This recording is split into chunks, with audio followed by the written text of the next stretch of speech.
So, do you have any kind of questions about what we were doing yesterday? Is there anything that needs to be clarified? I want to ask you a question about the ringing quality and the cloud hands. The ringing? Oh, right, I thought you meant like in your ears. No. In a way, is that kind of condensing the energy inwardly? Yeah, the way I kind of think of it is like, let's say you were twisting a towel. Yeah, right. And you turned it, but if you at the same time, if you kind of pull on the ends of it, it takes it in deeper because it tightens it in more. And so the tightening is a function of the pulling through the fingertips and the toes and the head top, not I'm trying to like make this turn harder. It's really because of that pulling, you have this turn that's happening through your body, which induces a certain amount of twist, but then when you energetically really extend through the fingers and get that to pull, that's what actually kind of makes it go and works it deeper, is that energetic part.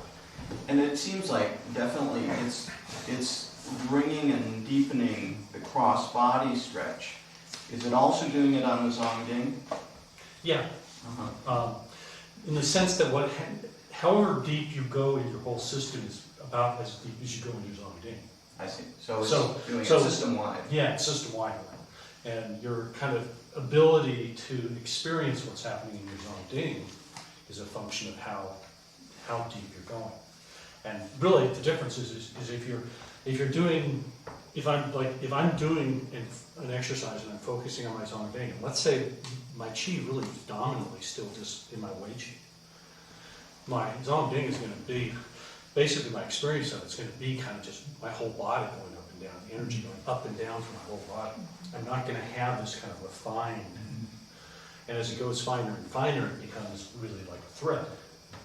But it doesn't become really like a thread until you really get deep in the circulation in the rest of your body. Because it's all connected.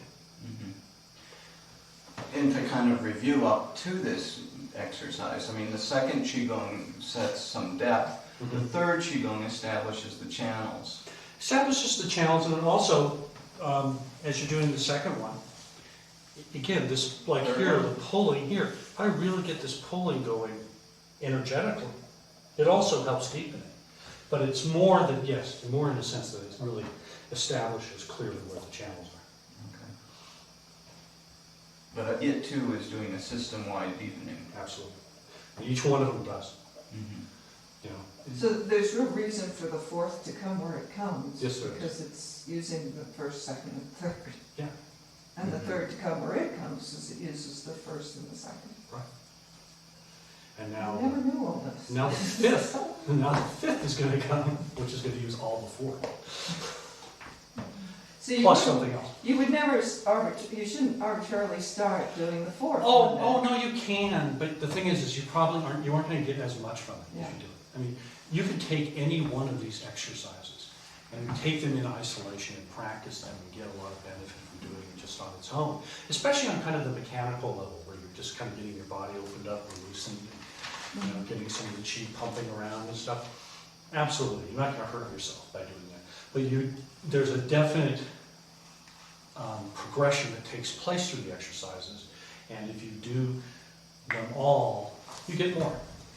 And like as an example of that, I would say, if you had to do a short number of exercises, you only have you have 5 minutes to practice or something like that, you'd be better off doing 5 of each one of the exercises rather than doing 25 of one.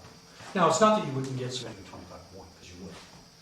And there may be certain circumstances where you're working with particular health problems where maybe you would want to do that, or you'd want to do like one exercise more than others. And that's another side of it at some point we'll kind of get into more. So, but in general, yeah, there is a progression. Could you say again what you, I think, said yesterday? Mike and I tried to remember this at 11 o'clock last night. That you get the Qi finally in the third and fourth one, even into your marrow, and that goes into your Zongding. Well, you can. It's way beyond us. That's pretty far. That's a pretty advanced practice, but it does. But you said that, I think, Yeah, yesterday. yeah, So yeah. eventually what could, Eventually, that's where it goes. How would you know? You feel it. in your marrow. You feel it. How does that feel? Feels.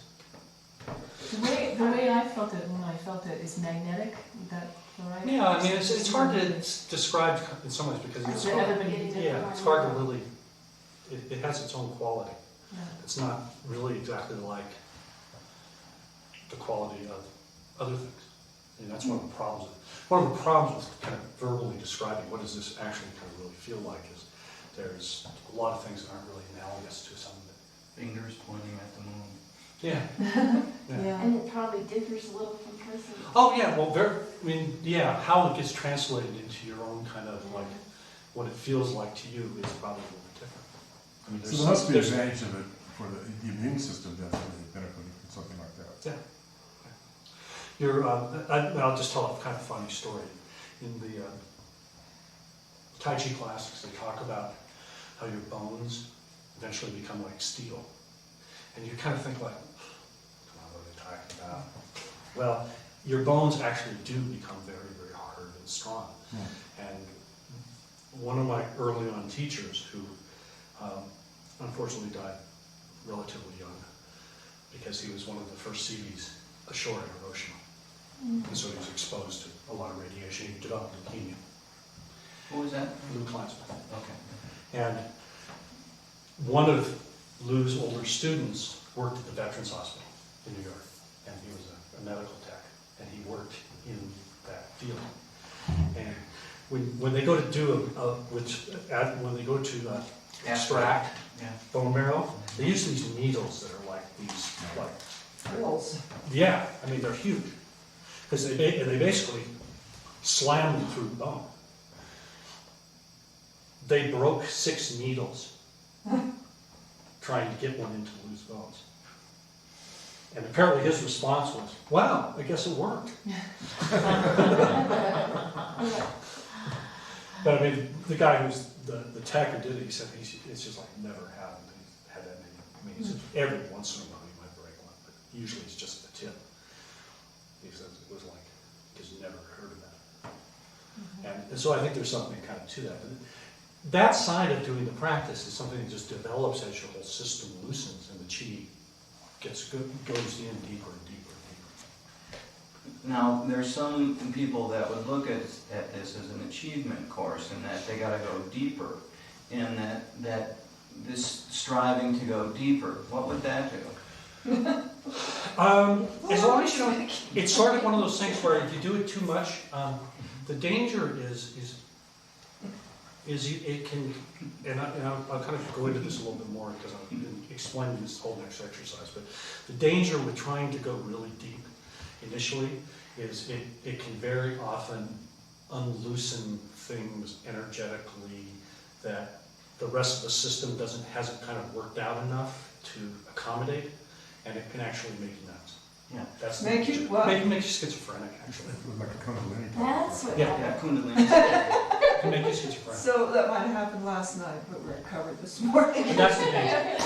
I mean, that's the danger. I mean, it doesn't necessarily have to be that severe either, but you can do things, and I've met people who, without mentioning any names, some fairly famous Qigong teachers who advocate certain types of things where you really do it, and I've seen several people get very sick from doing it. Sick in the No, neurological physical system? Physical sick, yeah.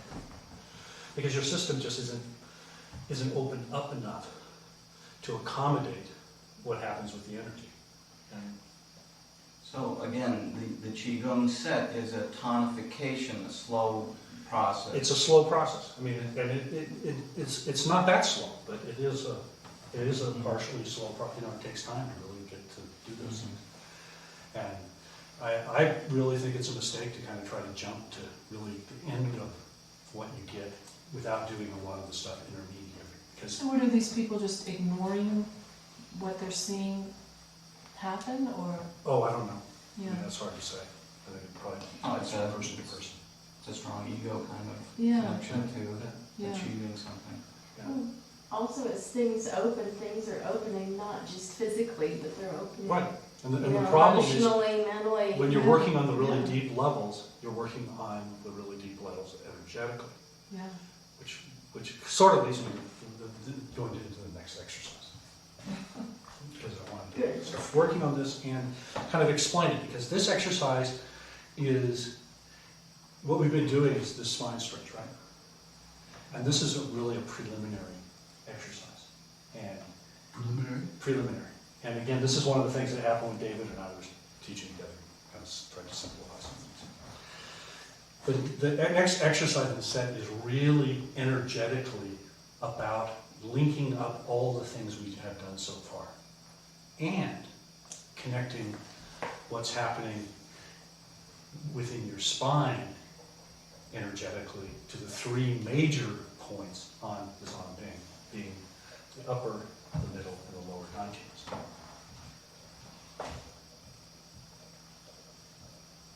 Explain. Okay.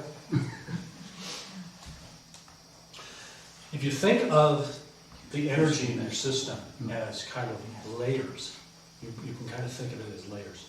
And we started out and you worked on the Wei Qi, and you kind of successfully, it's not that each exercise is going to work successfully into the next layer, like there's going to be like 8 exercises, 1 for each layer. It's, you start out at the surface, and then you go in, and let's say you get to the 3rd layer. Well, you might have times where things, you might bounce down to the 4th layer, you might bounce up to the 2nd layer.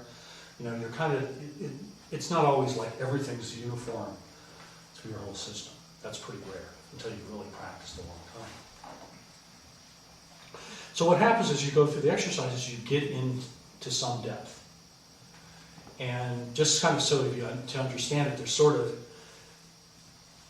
between your, if you go in the Wei Qi, which is really the surface energy, then there's another depth, which is kind of really the fashion stuff below that. Then there's the heavy muscles. Then there's the fascia underneath the heavy muscles and the tendons. And then there's really the surface of the bones, really on the outside of the bone. And then there's the bone itself. And then there's the bone marrow. And so each one of these successive layers in some ways corresponds with different energetic patterns. And the kind of the basic thing to get in mind and understand is, as you go deeper, the vibration of the energy becomes more subtle and generally faster. Faster. And it corresponds with, kind of tends to correspond with different things. As you go deeper, you start getting into stuff that releases like a lot of emotional energy. As you go deeper, you get things that releases a lot of psychic energy. And you kind of get down into doing things in the level of kind of where your karmic energy is and things like that. So as you go through these kind of levels, in a sense, it's not really levels, but it's just depth within your whole system, you eventually get to where your whole energetic system gets really opened up. And this is why, if you try to jump to like working on some of the really deeper things before the other things get pretty open, you can run into problems. Because you can kind of induce changes on a very deep level that are kind of like catastrophic in some of the other levels, because the other levels haven't opened up enough. So, the next exercise we're going to do, it's going to be a little bit different than doing the spine stretch, but it's going to have a lot of elements of it in it. So what are the things we want to try to kind of link up? We want to link up the sense of the pumping, the opening and closing, that is in the second exercise, the gathering and expanding. We want to link up the energy moving on the side channels, and we want to link up the energy going across body, and we want to link up the energy in the spine. And we want to link it to the Zong Ding, but for now, we really want to just link it to 3 points, primarily. The lower dantian, middle dantian, upper dantian, third eye. And if you, from a kind of energetic standpoint, you think the lower dantian has to do with the physical and the physical energies and stuff like that in your body, most of what you work with in Qigong. Middle dantian has to do with the energy of the heart, emotions, kind of starts getting into kind of the more psychic stuff. The upper definitely is into like the psychic and kind of the more mind-related aspects of energy. So that's kind of the overview of the exercise. So how do you do it? Well, start out. Go ahead and just stand up for a minute.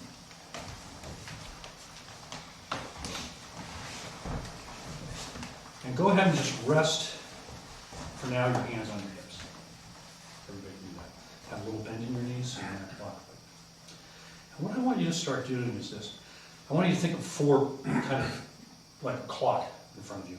And the top, the bottom, the side, and the side are going to be openings. Okay? So if I'm at the top, my waist and everything, all my joints are open. But I'm going to turn, I'm going to close as I turn, and I'm going to come to another quadrant, and I'm going to open. Then I'm going to turn, come to the bottom, and open. Turn, open. Turn to the top, open.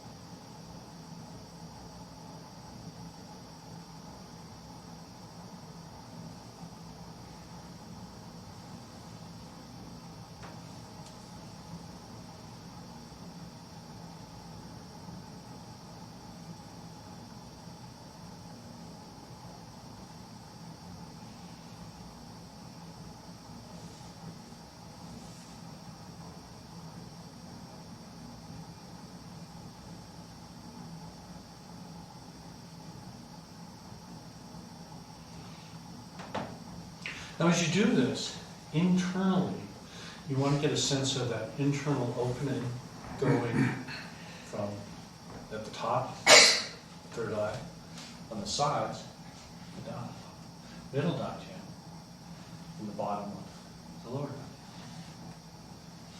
Say that again, it went to the sides? Top, heart, top one, upper dantian, heart, lower dantian.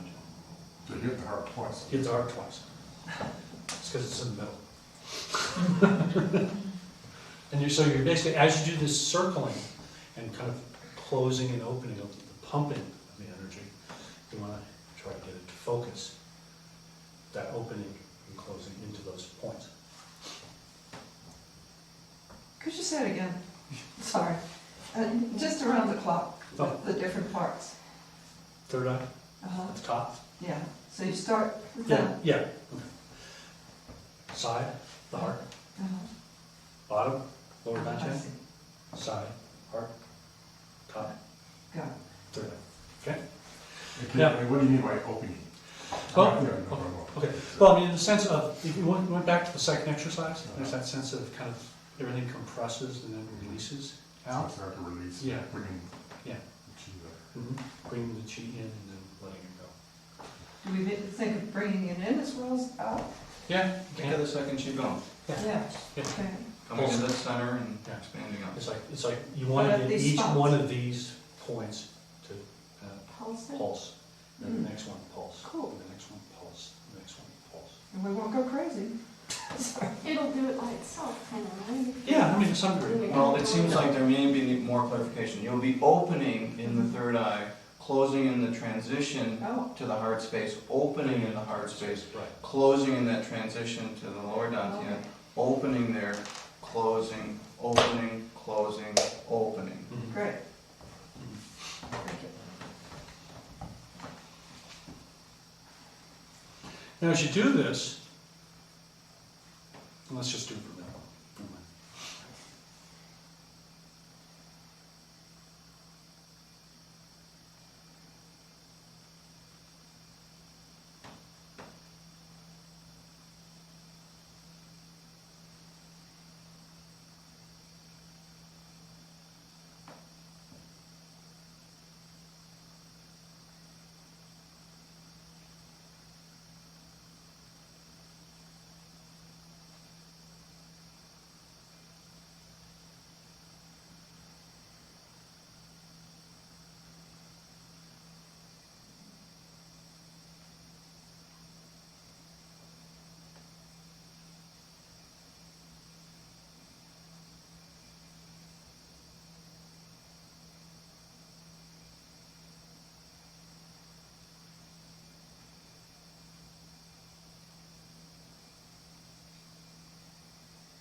One of the things you want to do for a minute here, try doing this with a little bigger range for a minute.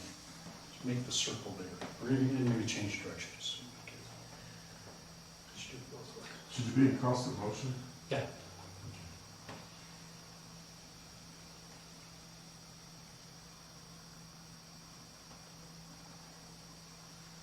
As you do the circle, you want to sort of find within your own system how far you can turn and still maintain the link between the left and right channels. So what you don't want to do is if you go too far, then you break the energetic connection on that channel, on one of them. So it's really, you want to listen to what happens on your right and left channels as you do the circle also. And you want to kind of use that to help you set the range of motion that you're going to work in.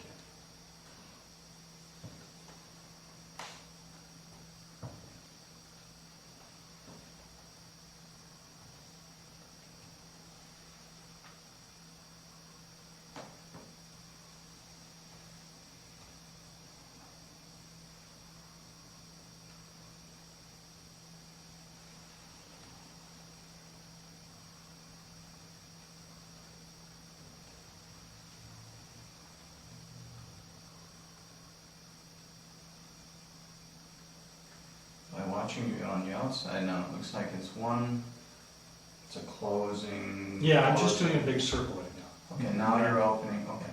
I'm just doing a big circle, Okay. really Mhm. trying to make sure I find kind of what my range is, that I can do circles like this without breaking my right and left channels.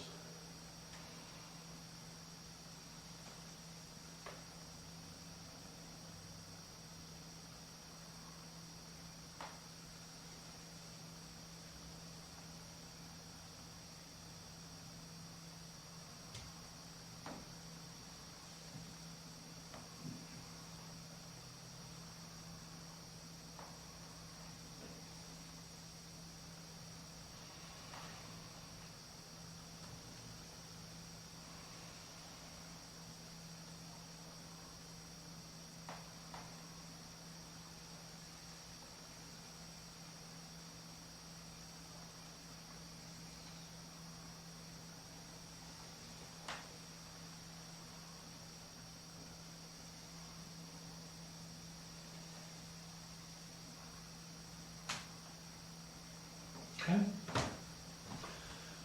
Now what I want you to do is I want to kind of add some hand movement into this, which will help, because this will help you get the kind of the link of the cross body.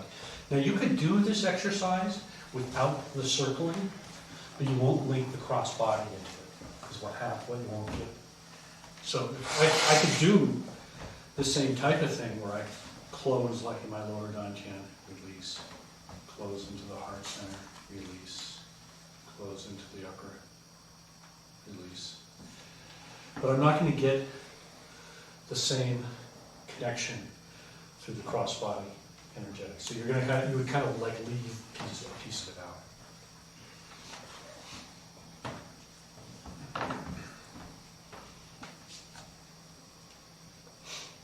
Go ahead and bring your hands up to the height of your third eye.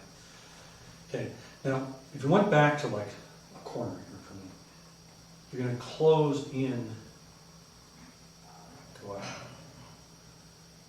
close, and then the hands energetically you want to now connect into your heart. Release out. Close, connect down to your lower dantian. Release out. Close to the heart. Release out.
And then reverse, go the other way.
Robert, as with everything else, you do not move your hands beyond the center of your body. No, yeah, they're really just working. Right. So you're not twisting. Right, right. Another thing to kind of work with that, I'll have you do this working together a little time. Really try to not twist the 4 points. Because it's very hard internally to maintain the connection on the right and left channels if you twist your shoulders beyond your hips. And almost assume that you're doing it. Because very few people don't do this. So assume that you're kind of over-rotating your upper body and hold back. Yeah. But the I problem mean, if you is, looked at me, I wasn't doing it very good. It's not like I'm doing this. I sort of can. That's, Robert can. yeah, it takes a lot of openness in your body to do that. So try to find the place where you can really do it. Because you'll notice if you start doing it bigger, if I do it like really too big, what tends to happen is I might feel this kind of athletic, vigorous kind of stretching and energy from it. But what you won't get is you won't get that kind of really light, deep energy spiraling through your system. Because you won't be relaxed enough and you'll be breaking up too many of the connections that run through the different channels internally. So you really have to kind of make sure you kind of, that's why I was saying, try to figure out like kind of the size of the range of the circle you can work in and still really keep all these things lined up. Because that's where you want to be. Because then, as the energy moves through them, it gets much deeper. That same quality of sum, that real loose quality has to be maintained through this. So if you feel like you're twisting, especially in your back or something, you can see it in your feet. If your feet are getting weighted on the edges of the feet should remain real flat on the ground. The other thing is if you twist, when you add the component of the spine pumping, it's not especially good for you because you're not. But it really helps to Yeah. create. So why don't we do this as a little, just for a few minutes of this, as a little exercise. So like, if someone comes up and wants to. What I want to have you do, Bill, is just go ahead and go around doing this. And all I'm going to do is really, I'm just going to watch him and sort of try to make sure he's not twisting his shoulders out of his hips. I'll stop there just for a second. Where are your hips? See, a little bit. Really easy to overdo it. Almost everybody will. And I'll tell you, I'll also give you another really great hint for watching this. Watch my back. It's a lot easier to see. Have him turn around. If you watch his back, twists become really apparent. Much more so than watching from the front.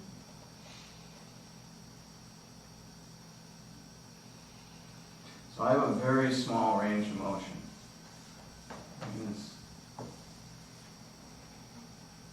I don't know, 10 degrees tops, maybe 5. Right here, I'm on the cusp of twisting right there, like that. Yeah. So, And just as an example of this, for Bill to go further, there'd be a couple things. One, he wants to get more weight onto this leg. And then it's gotta be more of a turn here. Mhm. So, do you want us to do that? I mean, to have one leg be more weighted? Yeah, to yeah, get more as you return? go from side, as you go around, you wanna have the weight going side to side. Yeah. The other thing is, but, you know, don't think this, you have to like get a super huge turn. If you have them, perhaps you can, but that's not as important as really keeping the channels really nicely lined up. Yes, now stop. The next thing I want you to kind of incorporate into this, and this goes back to that thing I was talking about at the beginning of making sure your turn is such that you're keeping the right and left channels hooked up and in nice alignment, because each time you do the close, you want to have the energy spiral in and down the channels, and every time you open, you want to have it spiral back up the channels.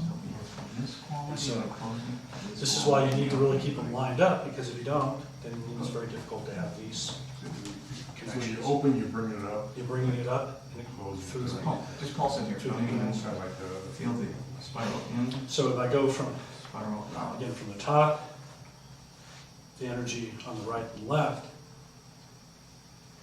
and if you look, it's not just, there's also the wrapping that goes on my quad, my shoulder nest, in, which brings it down, out, bringing it up. So then, in,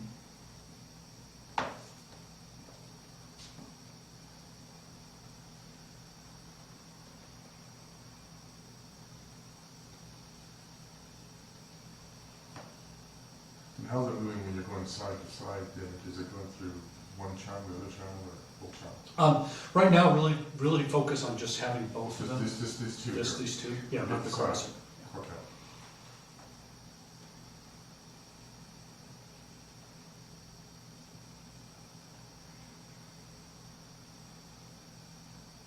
The moment when you feel the energy in the various dantians is at the, after you hold the energy in.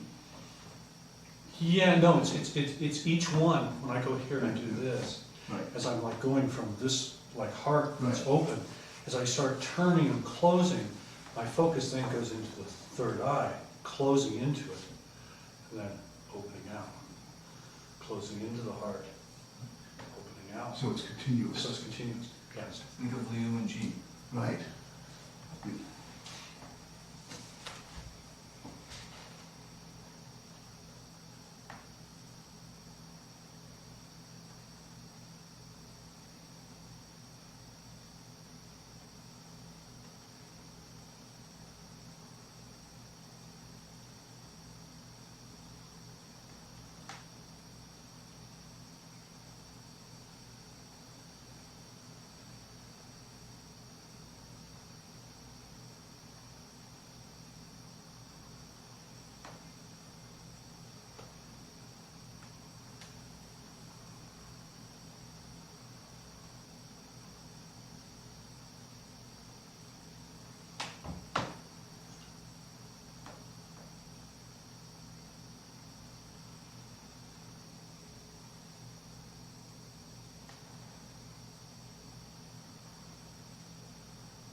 And then switch direction.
is when you shifted your weight, as you go, and as you go out, does some of that energy come up from the elevated light as you?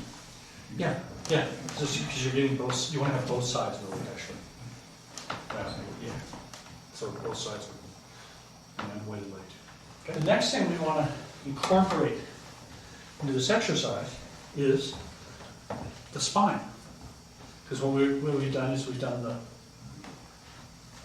pumping of the joints, kind of the second exercise, the drawing in. We've done the left and right channels, spiraling down and spiraling up. We've also done the crossing body, which is not probably quite as obvious. As your turns become a little bigger, that becomes a little more pronounced. It's there. And also the opening and closing through the arms and stuff, this action helps with that as well. Because it helps get those kind of internal spirals and twists going better. So then the last thing to incorporate into this is then the pumping of the spine like we did in the third exercise. Now, the way you do this is, it's pretty simple. But it's not really any different. As I go like here, I'm open, my spine is lengthened. As I close, I bow the spine. Release it. Bow it. Release it. Bow it. Release it.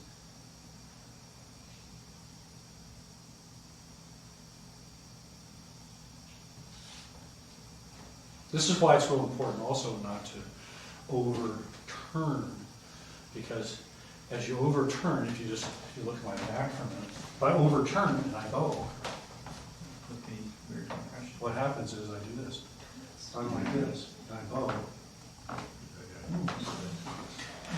Not good. Looks bad. It's as bad as it looks. Maybe worse. Okay, so let's try that.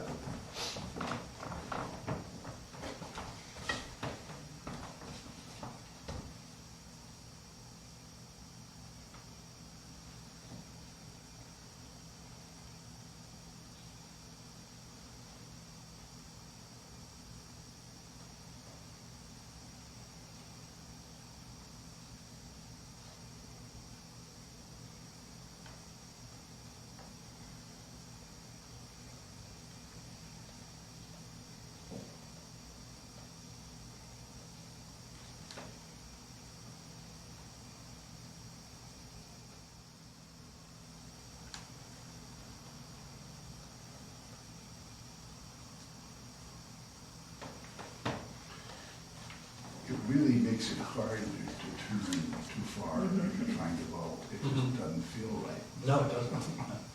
It's good. So you're bowing at each point, You're bowing in the transition, or the transition, Close and and then you open back open up. back up into each Okay, that's what I was saying. one of the points. And are we thinking about the Zen thing as we come? No, don't really, you don't have to, I mean, you could, but really focus more on the three Physical. dying camps. Okay. Okay, at this point. Because that's really what you want to do. You want to really try to get those points really nicely open. And when you open in one of them, are you aware then of the other two? Even No, though really they're just focus on secondary? each Okay. one. I mean, it's not that you won't become to where you do, but don't try to like, Right. Too much. yeah, too much. There's plenty enough to do on this exercise anyway. But you notice when you kick the spine in, it really gets a lot more kind of, my sense, it gets a lot more volume of chi flow. And on the bowing of the spine, you try to keep the bottom and the top Yes. in balance. Mhm. You're not trying to get your coccyx all the way down. That's a function of, yes, you can. If you can, if you can. Yeah. The third Qigong. The third, yeah, it is. That it is same assembly. evenness, Yeah. Yeah. symmetric. But again, it's, yes, the evenness that's The evenness is probably supposed to- more yeah. important than the size. Okay. I mean, I could do this fairly big. I did this kind of fairly big just as a demonstration purposes only. Because I don't want you to try to do this, but Yeah.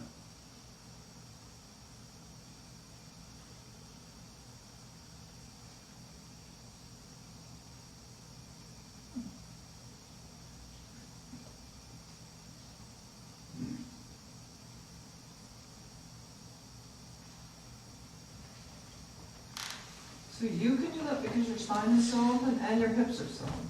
Those Right. two things? Yeah. Tomorrow. Tomorrow. Do people have different paces that are internally determined sort of on this? Yeah.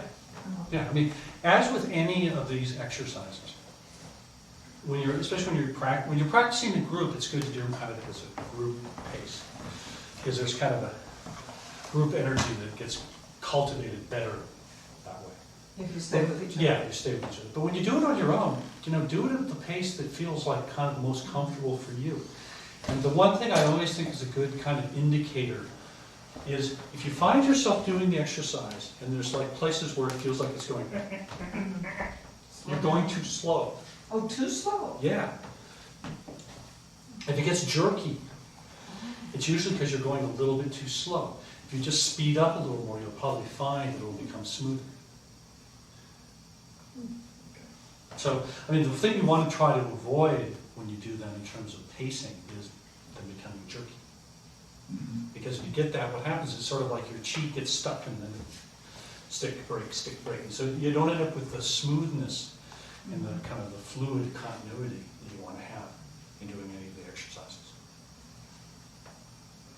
So you can kind of go too slow, or you can go too fast, or if you go too fast, you kind of like gloss everything over and don't really do it. So it's like somewhere in between those two is an appropriate speed, and that might be different from day to day, depending on how your body feels and how much energy is moving around, time of day, and all sorts of other factors. So there's not like an absolute, but there's sort of a range where if you go too slow, it's going to be kind of broken up, and if you go too fast, you're going to kind of tend to like gloss over things and not have everything happen. Okay? So how's this feel? Muy bien. Mucho gusto. Okay. This is a very soothing movement. Yes, it is in a way. I mean, when you do it bigger, it kind of isn't so much, but No. when you do it smaller, it is. Gotcha. The other thing I want to work on with this is just a little bit of what you do when you release from each one of the points. And what I want to have you a sense of is, and some of you have done Tai Chi, you kind of do this in the form, like in single whip, with your mind. But when you go to like release here, at any one of these points, I want you as much as possible to have a sense of just releasing everything out. Just let your energy go kind of unrestricted with your awareness. And at some point, it's going to just naturally kind of, that's as far as it goes. That's when you start the closing to bring it back in. So instead of it necessarily being this pace that's dictated by what's happening with like a rhythm in your body, it's actually, you want to dictate it, the rhythm that has to do with your release, and then the energy naturally starting to come back in. So as I'm doing this,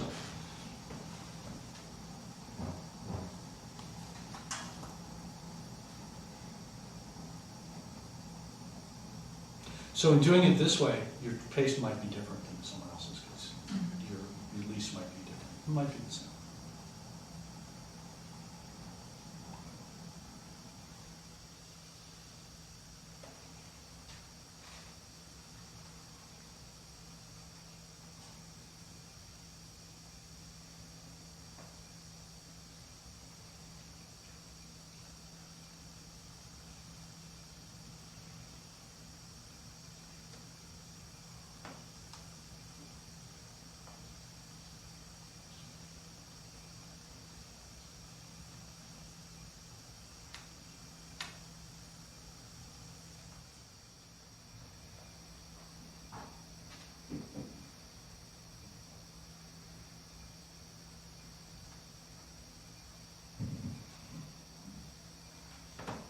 One of the things that is indicative to me of kind of having this exercise working well is as you do it and you do each one of these kind of closings and releases, is you get a real clear kind of palpitation of that particular point really actually very deep within your system. So as you actually really close, you'll really feel actually this connection and contraction through in the third eye, in the heart, in the lower non-channel. It's very visceral in a way. And if you have that, that's a good sign that you're starting to really kind of get those points really actively going. It's a very interesting kind of exercise. And so it's really, this exercise is very, in one sense, very complex because it links up a lot of the things that you've done that seemingly were sort of independent in all the other exercises. And does it become sort of automatic that the in and the out make each other happen? Does that make sense? That as you're releasing out, then it comes to a point and it just comes back in and same. Yeah. And So you're what not- happens and is you're there's not sort of there. this, It's there's sort of this natural kind of expansion and contraction that's going on energetically. And what you really end up doing is like the closing and the bending of the spine and the pumping of the spine and the spirals of the channels become really synchronized to that rather than them generating it. Yeah.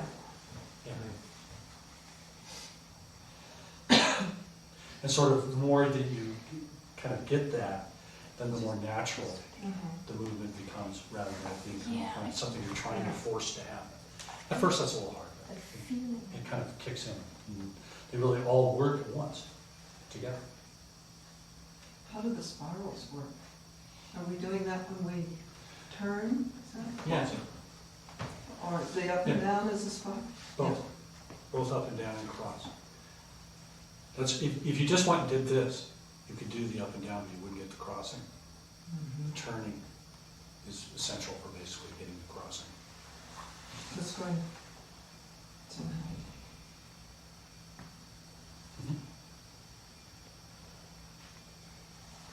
Yeah, and a lot of it has to do with, if you look at, go back to doing like the cloud hands, right? Remember how you're getting these little spirals and twists, although they're asymmetrical in the upper body and they're symmetrical in the lower body. Here, they're symmetrical at the top of the body. So, here, in, out. So there's one sense there's the spiral that goes down, but then there's spirals that also work around the body and cross.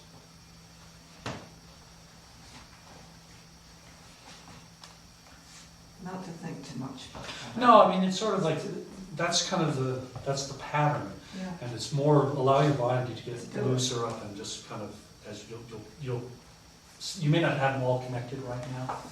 They will connect for you at some point. But don't try to like force to make them happen. Right. Kind of really concentrate on really releasing everything, because the more you really release, actually the more they happen. Release the aim, achieve the goal.